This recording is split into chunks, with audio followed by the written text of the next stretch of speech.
This week on Africa Weekly, we retrace the footsteps of Ahmed Kathrada, Mandela's friend and fellow anti-apartheid activist who died on Tuesday.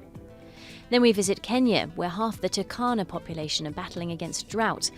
And finally, we take a peek at the work of a French photographer showcasing African nightlife in all its forms. But first, here's a summary of the stories that made the headlines this week.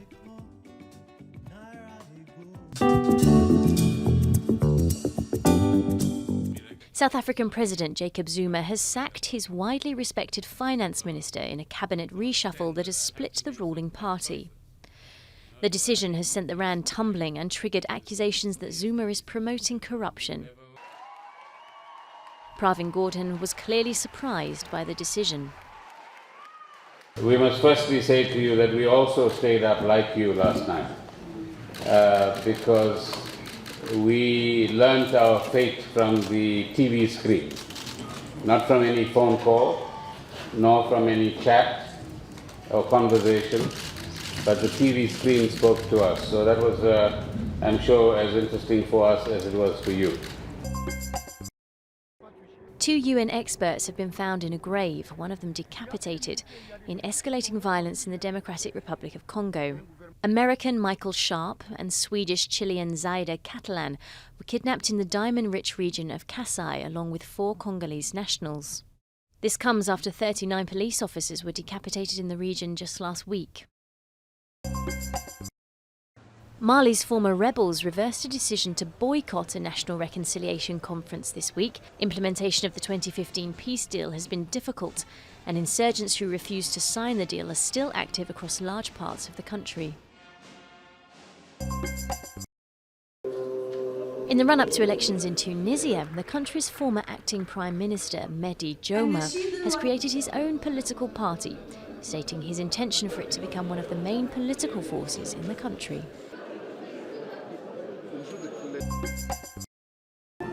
In a bid to resolve the crisis created after the re-election of Gabonese President Ali Bongo last year, the leader launched a forum for discussion between political and social groups. Topics on the agenda include institutional reform, changes to the electoral code, and the role of the Constitutional Court. The talks were boycotted by his rival Jean Ping, who has repeatedly declared himself the winner of last August's election.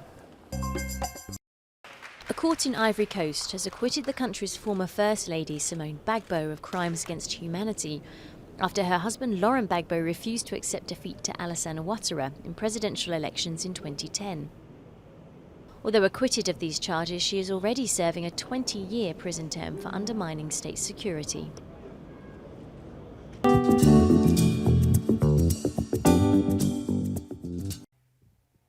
Ahmed Kathrada was one of Nelson Mandela's closest friends. He was among those tried and jailed alongside Mandela in 1964 for resisting South Africa's apartheid regime, and spent more than 26 years in prison, 18 of them on Robben Island.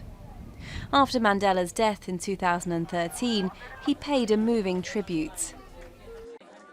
We remember him for his humanity, we remember him for his courage, his friendship.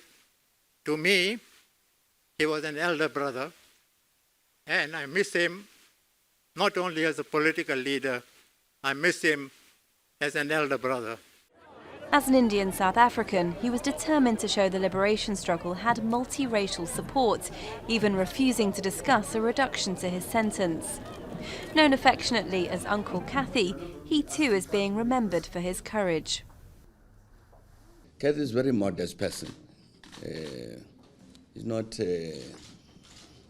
a person who wants to shine or anything like that, but carried in him a lot of depth of knowledge and depth and wisdom about what should happen. But the current president, Jacob Zuma, has been notably silent, even barred from the funeral. Kathrada was fiercely critical of Zuma's leadership, calling on him to resign in a letter written last year, which was read out to mourners. And bluntly, if not arrogantly, in the face of such persistently widespread criticism, condemnation and demand, is it asking too much to express the hope that you will choose the correct way that is gaining momentum to consider stepping down. Close quote. Political in death as in life, Kuttrada was one of the last of Mandela's generation. A generation of freedom fighters who were ready to die for their belief in a non-racial, united South Africa.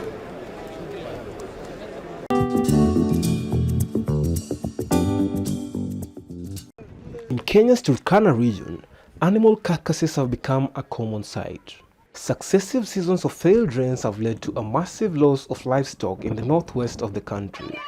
The drought has taken its toll not just on the animals, but on the pastoral community that depends on them for survival.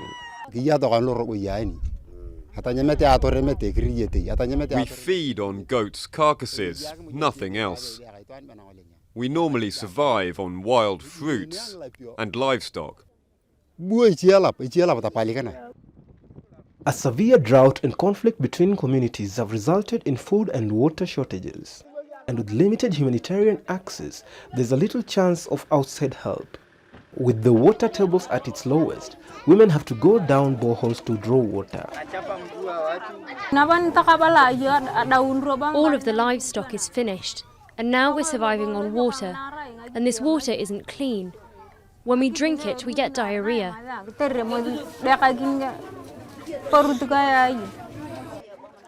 The Kenyan government estimates that a total of 2.7 million people are in urgent need of safe drinking water. Women and children have to leave their communities to find food at NGO camps where help comes sparingly. According to UNICEF, severe and acute malnutrition among children younger than 5 years in the extreme north of Turkana is above 50%. So that means that more than half of the children in this region suffer from acute malnutrition. And that's indeed exceptional. It is extremely worrisome, and we hope to be able to do and to help these people. Turkana has long been one of the forgotten regions of Kenya, marginalized in the colonial era by the British, then by the successive governments of Kenya. 5 years ago, oil was discovered, which raised hopes that money would flow into the area. But today, the population feels left out and abandoned. Now we have oil, yes. Who can work on oil to change it into money? Yeah, it's the national government which has capacity, to put the pipeline to get the investor. With the presidential elections coming up in a few months, the population of Turkana hope to be heard. But as one of 23 of Kenya's 47 counties affected by drought, the region might have to wait in line for assistance.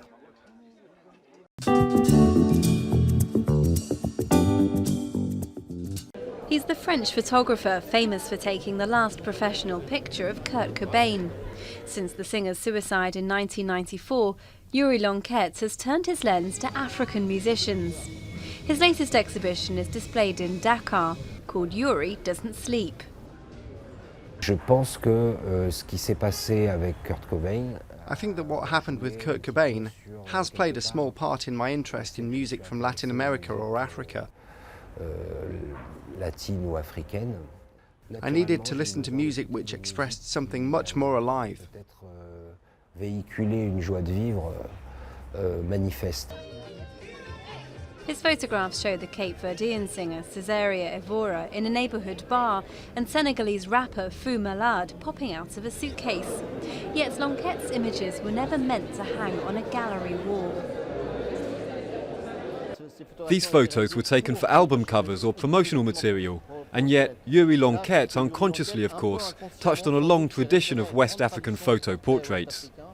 The undisputed king of Senegal's music scene, Youssou N'Dour, has called the photographer a friend since they met in Paris in the early 1990s. Yuri has the soul of Africa. It's someone who, when we met, I knew could present Africa. He could present African artists. He's a great photographer, but he's also someone who's very involved, very interested in the culture here. Yuri Lonquet has settled in West Africa with his Senegalese wife and 2 children. And he has no regrets about swapping the stars of Western music for those of the African continent.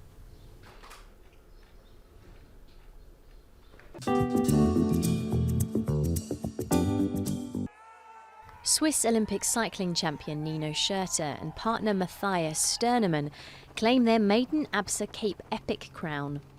The annual mountain bike race sees competitors battle across almost 700 kilometres of South African landscapes during a 7-stage race.